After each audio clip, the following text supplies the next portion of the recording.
Hola, en este segundo video les voy a informar o les voy a repasar, ¿cierto? Algunos conceptos que tienen que ver con reabsorción, ¿ya?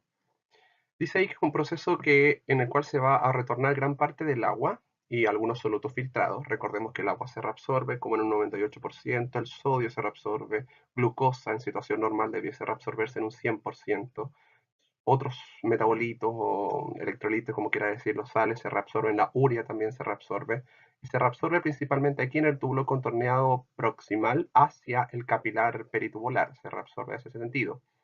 Se recupera casi el 90% del agua filtrada, ¿cierto? Es reabsorbida hacia el capilar peritubular. Eso se reabsorbe principalmente en el túbulo contorneado proximal. También tú puedes reabsorber en el asa de Henle, en la rama descendente delgada, ahí se reabsorbe agua. Pero el túbulo distal y el colector también pueden reabsorber agua solo en presencia de la hormona antidiurética y en presencia de la aldosterona, que ellas reabsorben agua, ¿ya? Se reabsorbe glucosa, los iones, aminoácidos se reabsorben, importante eso, vitaminas, el bicarbonato se filtra, ¿ya? Pero se reabsorbe. Recuerden que la reabsorción es necesaria para luego hacer una secreción de protones, ¿ya? Ahora, todos pueden reabsorber, ¿cierto? Pero en mayor medida es el túbulo contorneado proximal, es el principal lugar de este proceso que se ve ahí, que es la reabsorción, ¿ya? Y acá se puede ver hacia dónde se reabsorbe. Acá está la luz tubular, el lumen, por aquí está el filtrado.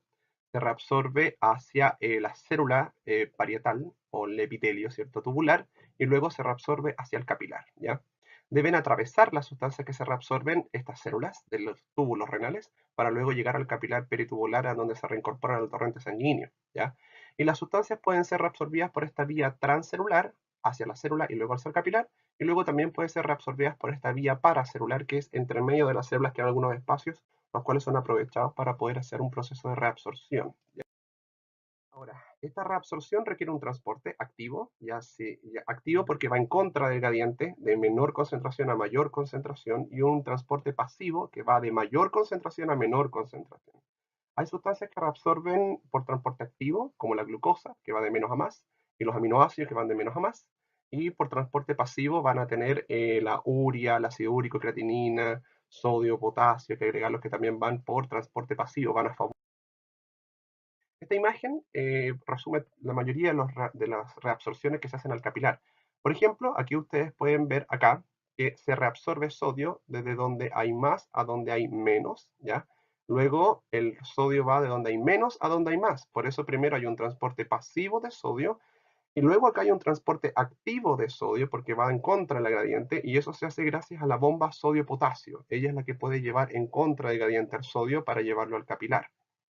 Y ahí se aprovecha hacer un cotransporte, esto es un cotransporte, un simporte, porque van en la misma dirección, de glucosa. La glucosa va de donde hay menos a donde hay más. Por eso entonces aquí sería un transporte activo de glucosa, para luego acá hacer un transporte pasivo de glucosa, porque va de donde hay más a donde hay menos. Con el sodio, acá pasa lo mismo, el sodio va de donde hay más a donde hay menos, sería transporte pasivo, pero esto es un transporte activo de aminoácidos, van de donde hay menos a donde hay más. Y luego va un transporte pasivo, de donde hay más a donde hay menos. Entonces, en conclusión, el sodio primero va en contra de, no, mentira. Primero va a favor del gradiente de transporte pasivo, aquí y acá, y luego el sodio va en contra del gradiente por transporte activo.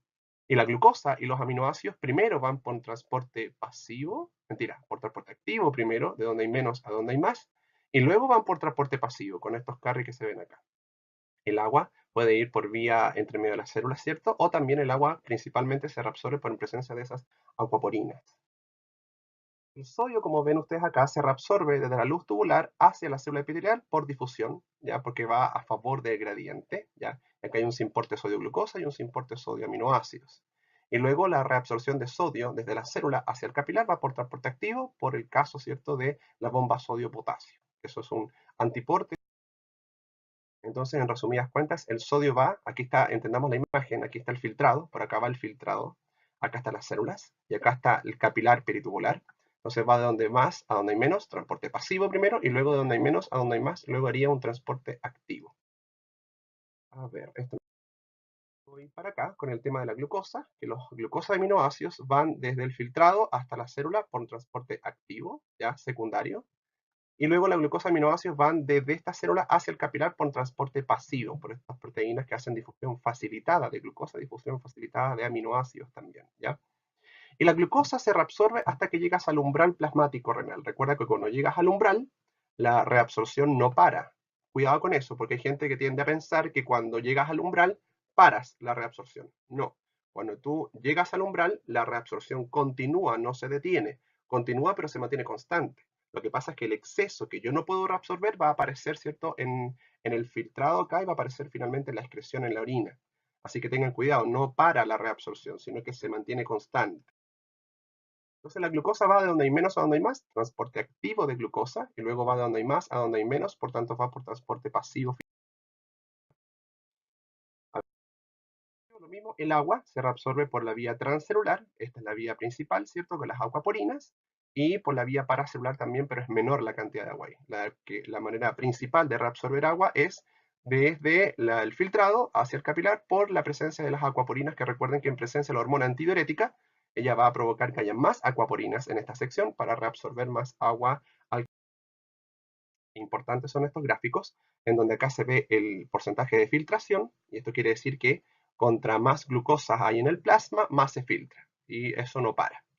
Acá ustedes pueden ver la reabsorción, se reabsorbe, contra más glucosa hay en el plasma, más se reabsorbe hasta un punto en donde se satura. Y aquí ustedes ven que la reabsorción no para, sino que se mantiene constante, no se detiene. Pero con el exceso, ¿cierto?, de glucosa en la sangre, va a provocar que empiece a aparecer coincidentemente desde este punto hasta este punto, coincidentemente empieza a la secreción, no secreción, excreción de glucosa por la orina, ¿ya? Entonces cuando deja de, no cuando deja, sino cuando llegas al umbral plasmático renal de glucosa, empieza entonces la excreción de glucosa por la orina, que esos serían los casos de los diabéticos. También en el asa de Henle se da un mecanismo de contracorriente, como ustedes ven acá, ¿cierto? En el cual dice que su finalidad es concentrar el filtrado a medida que va avanzando por la rama descendente del asa de Henle. Cuando va bajando el filtrado, aquí se reabsorbe agua. En la rama descendente delgada del asa de Henle es altamente permeable al agua. Se reabsorbe agua, por tanto el filtrado queda con menos agua y acá abajo queda hipertónico el filtrado, ¿ya? Luego el filtrado se diluye a medida que pasa por la rama ascendente, porque a medida que va subiendo el filtrado, se va reabsorbiendo cloro, se reabsorbe sodio. Si tú quitas esos solutos sodio y cloro de acá, entonces esto deja de estar hipertónico y pasa a estar entre hipotónico y isotónico, pero puede llegar a estar hipotónico porque va a reabsorberse mucho sodio y la concentración, ¿cierto?, va a quedar bastante baja, ¿ya? Y la idea es que quede hipotónico esto al final. El último sitio que permite concentrar la orina es el túbulo colector, en presencia de la hormona antidiurética y también la aldosterona. En presencia de esas hormonas, aquí en el colector y en el distal, vas a reabsorber más agua. Entonces, la hormona antidiurética hace que reabsorba más agua y el filtrado te va a quedar más concentrado. Recuerden que en presencia de la hormona antidiurética hay menor volumen de orina y mayor concentración. Entonces acá se ve que el filtrado está isotónico, luego el filtrado queda hipertónico acá abajo en el mecanismo de contracorriente y finalmente queda hipotónico porque acá en la rama ascendente gruesa hay una reabsorción de solutos como sodio y cloro y eso permite que el filtrado quede lo mismo, ¿cierto? Que acá se ve que el filtrado en la parte baja de la asa en Henle, en la parte más descendente, se nota que está más hipertónico y luego queda hipotónico cuando le quitas solutos del filtrado. A ver, y con esto termino, ¿cierto? En donde se puede ver que el túbulo contorneado proximal reabsorbe glucosa, reabsorbe aminoácidos, vitaminas, sodio, potasio, bicarbonato, se reabsorbe calcio, magnesio, ¿ya? ¿Hay reabsorción de agua? Claro que sí, ¿ya? Y por acá abajo me voy luego que el túbulo contorneado distal y el túbulo colector, ¿ya? Pueden reabsorber agua siempre y cuando estén en presencia de la aldosterona y siempre y cuando estén en presencia de la hormona antidiurética, que aquí las siglas están en inglés, ¿ya? Esos serían los mayores conceptos con respecto a reabsorción.